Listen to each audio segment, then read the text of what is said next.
Well, it's the season of thrills and chills once again, and if you've been around this channel long enough, you know that during this month, we like to poke at the darker corners of the Chronicles of Narnia. And honestly, there are actually more creepy moments in the Narnia than you might expect for a series that was supposedly written for children. And some of these may be creepier than you might have initially thought.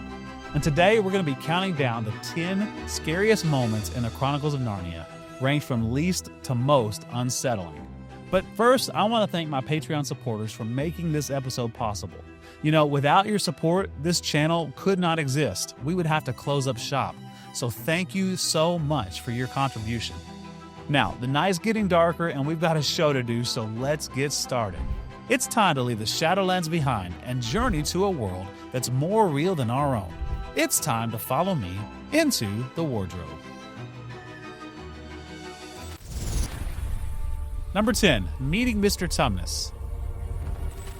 In the 2005 Disney Walden version of The Lion, the Witch, and the Wardrobe, when Lucy stumbles into the snowy wood and meets a fawn carrying an umbrella, it's probably one of the most magical moments in cinematic history. A lot of people don't realize that for many readers, the tone of that scene, as it's written in the book, it's much more unsettling. Whether it's the idea of a young girl foolishly trusting a stranger and following them home, or the deeper problems involved with the nature of satyrs and fauns in classical mythology, the careful reader will sense from the jump that something's just not quite right. Not to mention the fact that Lewis actually describes Tumnus in a way that's not just fawn-like, but also devilish. You may not know this, but Tumnus actually has red skin under all that fur. And his tail, well, it isn't short like a goat's, but it's long enough to drape over his arm. He has cloven hooves and even a devilish goatee. This meeting in the woods, it's intentionally foreboding. So much so that it was actually one of the major issues that Tolkien had with the book.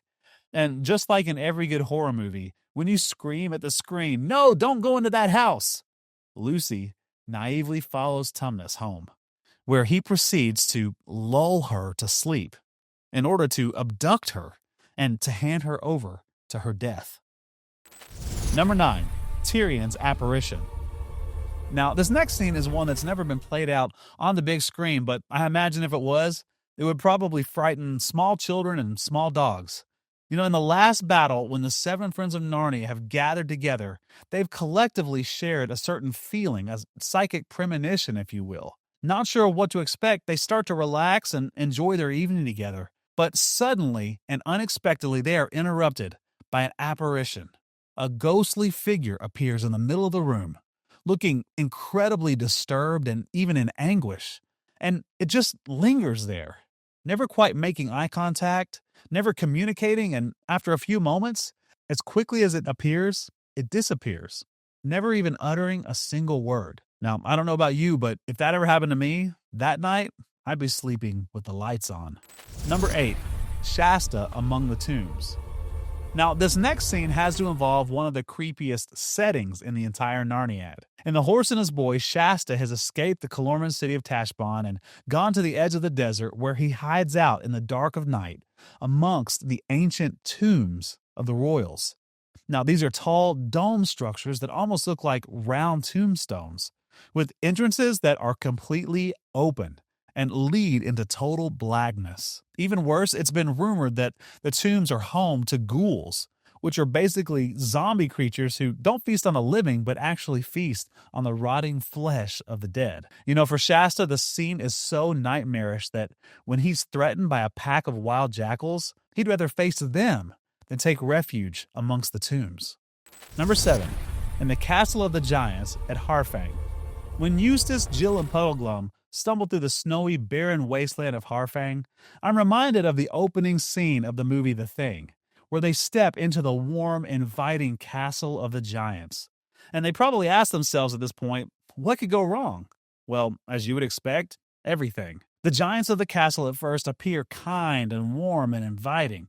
They fill them with rich foods and warm beds and lots of talk about the upcoming holiday feast. And everything seems wonderful until Jill glimpses the cookbook and overhears in the kitchen that man pies are on the holiday menu. Yeah, it's a fairy tale nightmare on par with classic Twilight Zone episodes like To Serve Man. And this time, man and girl and Marshwiggle, they're all on the menu. Number 6, meeting the Earthmen of the Underland.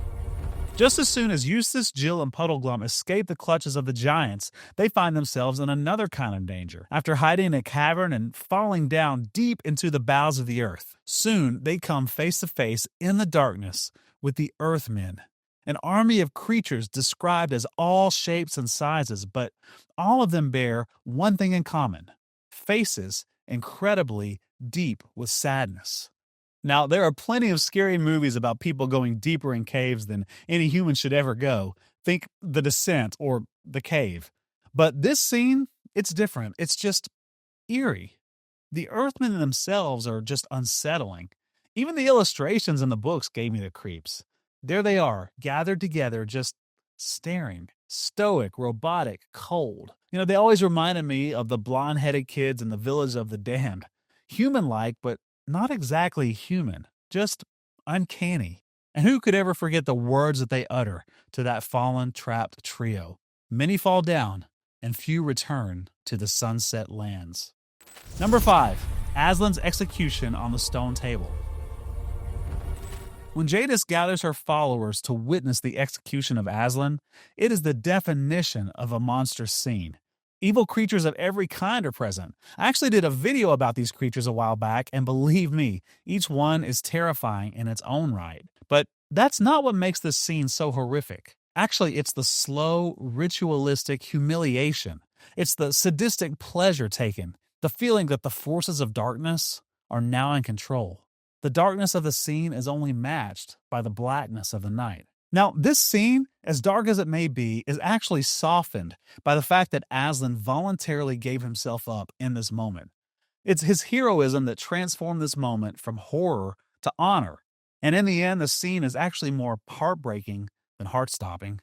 Now, we'll get back to the final 4 scenes in just a second, but I have a lot of viewers who are either about to enter college or have kids who are about to go to college. And chances are, if you're watching this channel, you're looking for a school that doesn't just prepare students for a future career. Even more than that, you want a school that prepares your student for maximum faithfulness in all areas of life, in the world and in the workplace, in the church and in the family. And that's why I highly recommend Boyce College. Because Boyce College is driven by the conviction that faithful service to Christ goes beyond a single career path or a calling. It's about living with conviction and integrity in every sphere of influence. Now, I'm here to tell you firsthand, this is an amazing school that you have to check out. Find out more by visiting boycecollege.com/wardrobe. Now, back to our show. Number 4, Trapped in the Dark Island. Now, normally a place where dreams come true sounds pretty nice, until you realize that the dreams we're talking about are nightmares. When the crew of the Dawn Treader first laid eyes on the Dark Island, they didn't realize that this was no ordinary island, but a thick, misty mass of darkness, so black that anyone who ventured into the darkness could never escape. And once inside the darkness, the crew's nightmares began to manifest as they began to experience terrible hallucinations. Of course, this might remind you of some other scary fog movie like The Mist or The Fog, but the most striking similarity actually comes from another book, The Thief of Always by Clive Barker, in which other children stumble through a fog into a place where dreams come true, only to discover that the fog is so disorienting they can never leave. Number 3, Behind the Stable Door. The rickety shed on Stable Hill already looks like a cliche cabin in the woods from any number of classic horror movies. And just like in those old movies, at first, we don't believe it's actually haunted. It's just some ridiculous story made up by Shift the Ape to scare his followers. But when Ginger the cat enters and lets out a blood-curdling scream before running back out and turning into a dumb beast, we know that there's something inside that we don't want to come face to face with. Another soldier enters and falls back out dead. Something really is in there. But it isn't until Shift is thrown into the stable, followed by a strange blue flash and the earth-shaking screech of some hoarse, monstrous bird. It's only then that we know that inside that old rickety stable is actually the demon god of Calormen himself, Tash. Now, I don't know about you, but I'd rather take the cabin in the woods. Number 2, The Hag and the Werewolf.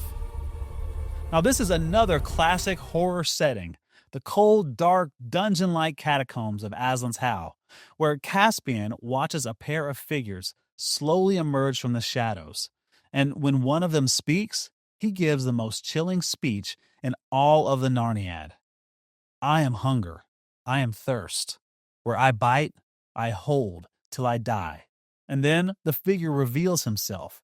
He's a werewolf, and with him is a hag. They've come to perform a dark ritual, spilling Caspian's blood in order to perform necromancy, hoping to raise the dark witch Jadis herself from the dead.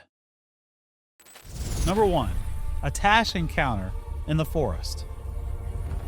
Now, this is by far the scariest moment in the entire Narniad, and I know that many fans agree because I've heard from you about this. In this encounter, Eustace and Jill and Tyrion are walking through the Narnian forest when suddenly it begins to get cold and dark. And then the smell of death came to them. And in the distance, they saw him. And here's what the book says. In the shadow of the trees, on the far side of the clearing, something was moving. It was gliding very slowly northward. At a first glance, you might have mistaken it for smoke, for it was gray and you could see things through it. But the deathly smell was not the smell of smoke. Also, this thing kept its shape instead of billowing and curling as smoke would have done. It was roughly the shape of a man, but it had the head of a bird. Some bird of prey with a cruel, curved beak. It had 4 arms which it held high above its head, stretching them out northward as if it wanted to snatch all Narnia in its grip. And its fingers, all 20 of them, were curved like its beak and had long, pointed, bird-like claws instead of nails. It floated on the grass instead of walking, and the grass seemed to wither beneath it. Now, I have to stop and ask, why is this universally considered the scariest moment in the entire Narniad? What is it that makes it so creepy? Well, I think that part of the reason is that it's so unexpected. One moment it's a beautiful day, and the next you're witnessing an actual demon floating by in the distance. I also think there's something incredibly eerie about Tash passing by the party but never even noticing them. It's what some call a blurry creature, like Bigfoot or the Mothman. It's a mysterious entity with its own unknown agenda, but one that is undoubtedly evil. So that's my ranking of the 10 scariest moments in Narnia, and I have to be honest, I'm really glad that these moments were actually written into the series. Why? Well, because it makes Narnia all the more real. There's no denying that there is a great deal of darkness, even in our world today. And in the last days of Narnia, it seemed like the entire world was nearly overtaken with the darkness. But here's the truth. In Narnia and in our world, the darkness, it's always driven away by the light. And in our world, we learn about that light in the first chapter of the Gospel of John. It says, "In the beginning was the Word, and the Word was with God, and the Word was God. He was with God in the beginning. Through him all things were made. Without him nothing was made that has been made. In him was life, and that life was the light of all mankind. The light shines in the darkness, and the darkness has not overcome it."